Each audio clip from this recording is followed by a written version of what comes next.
ওং গং গণপতয়ে নমঃ ওং গ্রাঙ্গিং গংস গুরুবে নমঃ ওং নমঃ শিবায় হর হর মহাদেব। নমস্কার বন্ধু, অ্যাস্ট্রোলজি 24x7 ইউটিউব চ্যানেলে আপনাকে আরও একবার স্বাগত। আমি আপনাদের বন্ধু শ্যামল। বন্ধুর সঙ্গে থাকুন, ভালো থাকুন। আমার তরফ থেকে প্রাণ ভরা ভালোবাসা আপনাদের সকলের জন্য রইল। শুরু করবো বিশ্বরাশির বন্ধুদের 8ই জানুয়ারি 2026 বৃহস্পতিবার কেমন যাবে সে সম্পর্কে বিস্তারিত আলোচনা। লাইক, শেয়ার, কমেন্ট করবেন। আর আপনাদের চ্যানেল সমস্ত ভিডিওর আপডেটগুলো পেতে সময় মতো অবশ্যই চ্যানেলটি সাবস্ক্রাইব করে রাখবেন। চতুর্থ এবং পঞ্চম ভাব দিয়ে আপনার চন্দ্র আজকের দিনে গমন করবে পূর্ব ফাল্গুনী এবং উত্তর ফাল্গুনী নক্ষত্রকে সঙ্গে নিয়ে। আজকের দিনে অষ্টক বর্গে পেয়েছেন 29 ডট, মোটের উপরে ভালো। রূপা র্যাঙ্কিং এর ক্ষেত্রে আপনারা পেয়েছেন 9.93, পজিটিভ ভাইব্রেশন আপনাদের ক্ষেত্রে থাকছে। আজকের দিনটায় স্বাস্থ্যের জায়গাটায় যদি দেখতে হয় তাহলে দেখা যাচ্ছে আজকের দিনে মঙ্গল দগ্ধ হয়ে গেছে। আপনাদের রক্তচাপ এবং পাইলসের সমস্যা থাকলে সমস্যা তৈরি হতে পারে, কষ্টপ্রচার মতো পরিস্থিতির সৃষ্টি হতে পারে, কোনো পুরানো রোগ মাথা চাড়া দিতে পারে। আজকের দিনে খেয়াল রাখতে হবে। যদিও বা রূপাস র্যাঙ্কিংটা ভালো আছে, শরীরে বাধা বিপত্তি যতই আসুক সেখান থেকে কাটিয়ে উঠতে পারবেন বলে আশা করছি। প্রাথমিক শিক্ষার ক্ষেত্রে মনোযোগ নষ্ট হবে। উচ্চশিক্ষার ক্ষেত্রে যারা আছেন গবেষণা, গোপন বিদ্যা, কারিগরি ক্ষেত্রেও ভালো হতে যাচ্ছে। বুধ বৃহস্পতি স্থান পরিবর্তন যোগে মেধা এবং বুদ্ধি তীক্ষ্ণতা বাড়বে। অর্থের ক্ষেত্রে আজকের দিনটায় আর্থিক স্থিতিশীলতা থাকবে। অপ্রত্যাশিত লোকসান যাতে না হয় সেই জায়গাটা খেয়াল রাখবেন। লটারি বা পৈতৃক সম্পত্তি থেকে হঠাৎ প্রাপ্তিরও যোগ থাকছে, ভাইসা ভার্সা হচ্ছে। আর অনেকটা বড় ডটও পেয়ে আছেন এখানে, তো আয় বৃদ্ধির যোগটা প্রবল হয়ে আছে। বঞ্চনা চোর ভীতি যোগ আছে না, ওই কারণের জন্য অনলাইন ট্রানজাকশনের ক্ষেত্রে সাবধান থাকবেন।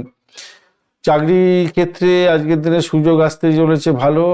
পুষ্করাংশ পেয়েছে শনিদেব, ওদিকে হচ্ছে আমলাযোগও আছে, তো সম্মান বৃদ্ধি পাওয়ার সম্ভাবনা থাকছে। রাহু যেহেতু মৃত্যু সম অবস্থায় আছে, ষড়যন্ত্রের শিকার হতে পারেন। বুধ বৃহস্পতি স্থান পরিবর্তন যুগের জন্য ব্যাংকিং সেক্টর, শিক্ষকতা, কনসালটেন্সি পেশার সঙ্গে যারা যুক্ত আছেন পদোন্নতির যোগ হতে পারে। ব্যবসা বাণিজ্যের ক্ষেত্রে বড় ধরনের বিনিয়োগ থেকে আজকের দিনে বিরত থাকুন। আজকের দিনে মঙ্গল শুক্র অষ্টমে দগ্ধ অবস্থায় পার্টনারশিপের ব্যবসার ক্ষেত্রে ভুল বোঝাবুঝি হওয়ার সম্ভাবনা থাকবে। তবে লোহার ব্যবসা, খনিজ এবং ওষুধের ব্যবসার ক্ষেত্রে ভালো হবে। প্রেম সংক্রান্ত ক্ষেত্রে আজকের দিনটা রোমান্টিকতা আসবে, ভালো, খারাপ নয়। তবে শুক্র তো দগ্ধ অবস্থায়, তাই একটু খেয়াল রেখে আপনাদের চলতে হবে, বিবাদ বিতর্ক যাতে না হয়। দাম্পত্য জীবনে একে অপরকে সময় দিন না একটু বেশি করে, তাহলেই তো ভালো হবে। দূরত্বতা তৈরি হবে, যেটা শনিদেব করছে এখন। আর ভ্রমণ করার ক্ষেত্রে আজকের দিনে বাতিল করে দিলেই ভালো হবে, বা বাতিল হয়ে যেতে পারে। আপনার গাড়ি চালানোর ক্ষেত্রে সাবধানতার দরকার আছে খুব বেশি পরিমাণে।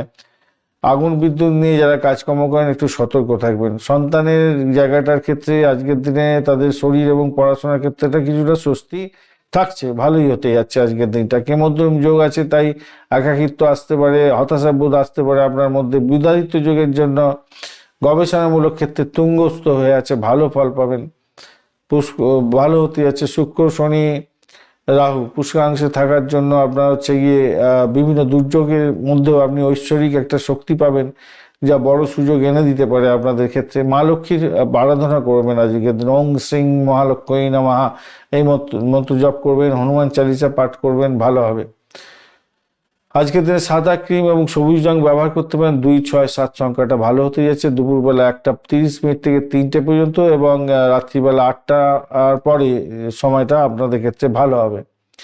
আজকের দিনে কৃত্তিকা নক্ষত্রের বন্ধুদের ক্ষেত্রে সরকারি কাজে কর্মকর্তাদের মধ্যে বিরোধ বাড়তে পারে, আর আপনার তেজ বৃদ্ধি পাবে, কিন্তু সেটিকে সঠিক পদে মানে সঠিক জায়গায় প্রয়োগ করতে হবে। বেপথে গেলেই মুশকিল হবে। আর রোহিণী নক্ষত্রের বন্ধুদের ক্ষেত্রে আজকের দিনটায় মানসিক অস্থিরতা থাকবে। 12:24 পর থেকে আপনাদের কাজের গতি আসবে। মৃগশিরা নক্ষত্রের বন্ধুদের ক্ষেত্রে সংবেদনশীলতা থাকছে অত্যন্ত বেশি আজকের দিনে। ছোটোখাটো চোটাঘাত, রক্তপাত এর ব্যাপারটা থাকবে, সতর্কতা একটু দরকার আছে। রাস্তাঘাটে চলাফেরা করার ক্ষেত্রে বাক সংযম না রাখলে সমস্যার জালে জড়িয়ে যেতে পারেন, খেয়াল রেখে চলতে হবে। ধন্যবাদ বন্ধু, ভিডিওটি দেখার জন্য। লাইক, শেয়ার, কমেন্ট অবশ্যই করবেন। এই ধরনের ভিডিও পেতে অবশ্যই চ্যানেলটি সাবস্ক্রাইব করে রাখবেন। বন্ধু সঙ্গে থাকুন, ভালো থাকুন।